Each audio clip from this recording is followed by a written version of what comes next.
Hello friends, अगर आप Flipkart India पर सेल करते हैं या सेल करने का मन बना रहे हैं तो दो बड़े अपडेट्स निकल के आ रहे हैं जो कि आपके ई कॉमर्स बिजनेस के लिए काफ़ी इंपॉर्टेंस रखते हैं। तो अगर आप फ्लिपकार्ट पे सेल करते हैं तो इस वीडियो को पूरा देखिए और समझिए कि फ्लिपकार्ट पे अब सेल करने के लिए और कहीं ना कहीं अपने ई कॉमर्स बिजनेस से प्रॉफिट अर्न करने के लिए आपको कुछ चीज़ों पे बहुत ज़्यादा ध्यान देना पड़ेगा।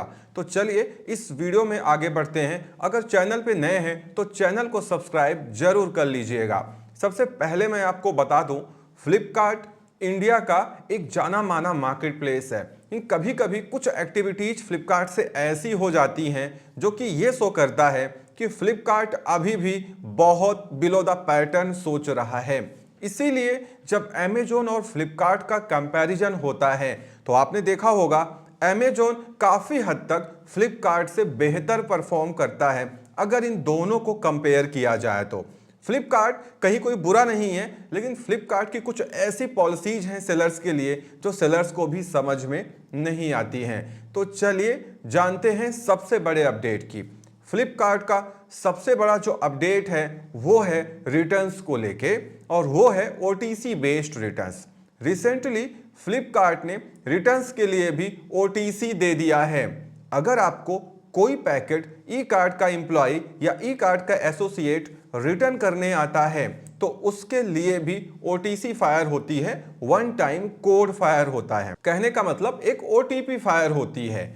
जब तक उस ओटीपी को आप उस डिलीवरी एसोसिएट को नहीं बताएंगे तब तक वो पैकेज डिलीवर्ड नहीं हो सकता है। अब यहाँ पे अगर आप ये सोच रहे हो कि इसमें क्या प्रॉब्लम है, सिर्फ ओटीपी ही तो बताना है रिटर्न्स को एक्सेप्ट करने के लिए, बट ऐसा बिल्कुल नहीं है। अगर जितने पैकेट्स आपको रिटर्न किए गए उसमें एक में भी ऐसा हुआ कि जो आपने भेजा था वो कस्टमर ने चुरा के उसमें कुछ दूसरा रख के आपको भेज दिया है और कमेंट में कह दिया है कि सेलर ने हमको गलत प्रोडक्ट भेजा है, ऐसे इंडिया में बहुत सारे कस्टमर्स हैं जो इस तरीके का काम करते हैं, तो उस केस में होगा क्या कि अगर आपने वो पैकेट उस डिलीवरी एसोसिएट के सामने नहीं ओपन किया तो वो ओटीसी जब इनपुट करेगा अपने मोबाइल पे या सिस्टम पे तो वहां पे एक ऑप्शन होता है कि इशू क्या है।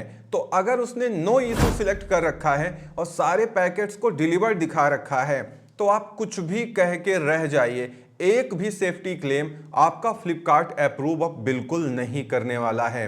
देखा जाए तो ये पॉलिसी बहुत पेचीदा है या यूं कहें बहुत घटिया पॉलिसी है। देखो ओटीसी तो ये तो अच्छी चीज है कि आपने रिटर्न में ओटीसी दिया सेलर्स को कि चलो हो सकता है कई बार जो ई कार्ड के डिलीवरी एसोसिएट हैं आइटम्स को अपने यहां ही रख के डिलीवर दिखा दें, इसीलिए ओटीपी या ओटीसी बेस्ड डिलीवरी या रिटर्न डिलीवरी अच्छी है। लेकिन ये चीज कि आपको वो सारे पैकेट्स उस डिलीवरी एसोसिएट के सामने ही ओपन करने हैं। अच्छा, सामने क्यों ओपन करने हैं? क्योंकि अगर आप अपना पैकेट्स या रिटर्न जो पैकेट्स हैं उनको एसोसिएट के जाने के बाद ओपन करोगे तो अगर उन पैकेट्स में कुछ दूसरा निकला, जो कि आजकल बहुत हद तक लाजमी है फ्लिपकार्ट जैसे मार्केट प्लेसेस पे, तो फिर आपको रिफंड कौन देगा?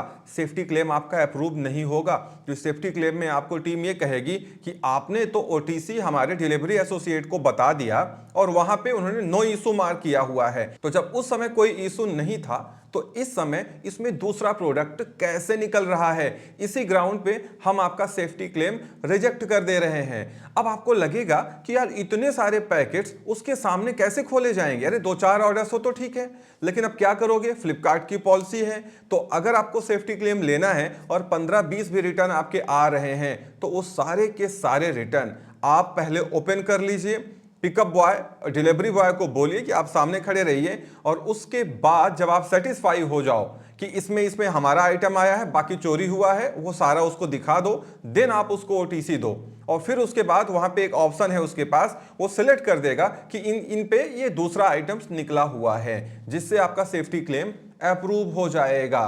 तो इस बात का बहुत ज़्यादा अब आपको ध्यान रखना पड़ेगा। वैसे ये पॉलिसी जो है ये फेजिबल नहीं है, ओटीसी तक तो फेजिबल था, लेकिन सारे पैकेट्स डिलीवरी एसोसिएट के सामने ओपन करना ये सारे सेलर्स के बस का नहीं है। जो बड़े सेलर्स हैं उनके लिए तो अच्छी खासी प्रॉब्लम होगी। और साथ में एक बड़ी हेडक ये भी है कि ये फ्लिपकार्ट के जो डिलीवरी एसोसिएट हैं या ई कार्ट डिलीवरी एसोसिएट हैं, ये इतना टाइम सेलर्स को क्या दे पाएंगे? क्या इतने समय तक वो सेलर्स के पास में रहेंगे?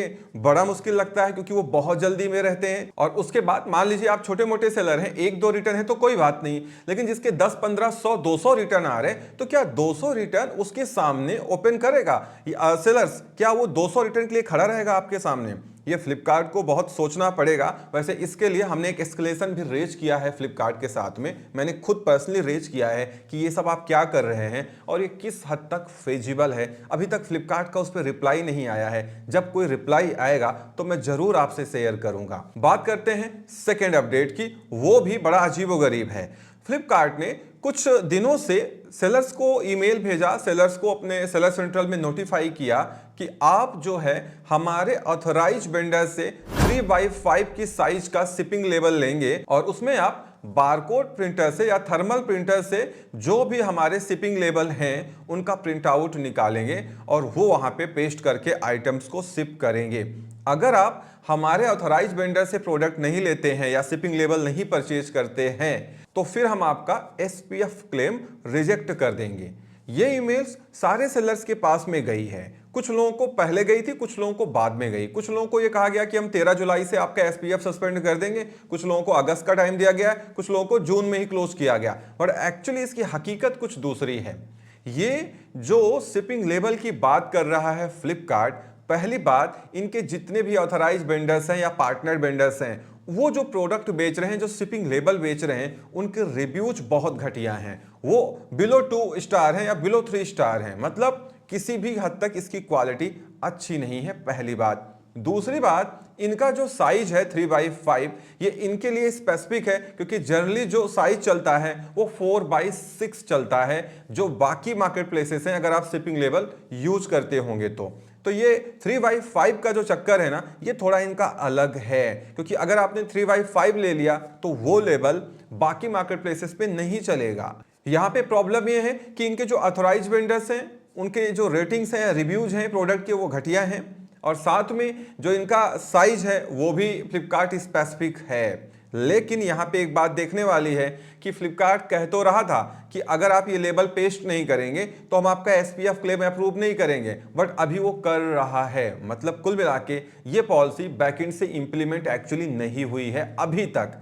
अभी क्या है कि आप 4x6 का शिपिंग लेबल लगाइए तो कोई प्रॉब्लम नहीं है, आपको एसपीएफ क्लेम मिलेगा अगर जो मैंने पहला अपडेट आपको बताया ओटीसी वाला वो आप फॉलो कर रहे हैं तो फ्लिपकार्ट पे अगर आप सेल करते हैं तो थोड़ा सा आपको अब केयरफुल रहना होगा और इन पॉलिसीज को ध्यान में रखना पड़ेगा, नहीं तो आपका बिजनेस नुकसान में जा सकता है, क्योंकि ये पॉलिसीज जो हैं ये आपके पूरे बिजनेस को हैम्पर कर सकती हैं। ये जो सेकंड वाला अपडेट है कि हम आपको एसपीएफ क्लेम नहीं देंगे जब तक आप जो शिपिंग लेबल है हमारे वेंडर से नहीं लेंगे, तो ये तो फिलहाल अभी इंप्लीमेंट नहीं हुआ है, बट ये अपडेट है इसीलिए मैंने आपको बता दिया। लेकिन जो पहला वाला है ओटीसी वाला, वो बहुत ध्यान में रखिएगा। आजकल फ्लिपकार्ट सबका एसपीएफ क्लेम इसी बात को कह के रिजेक्ट कर दे रहा है। तो इस वीडियो में इतना ही, उम्मीद करता हूं वीडियो पसंद आई होगी। Thank you so much for watching.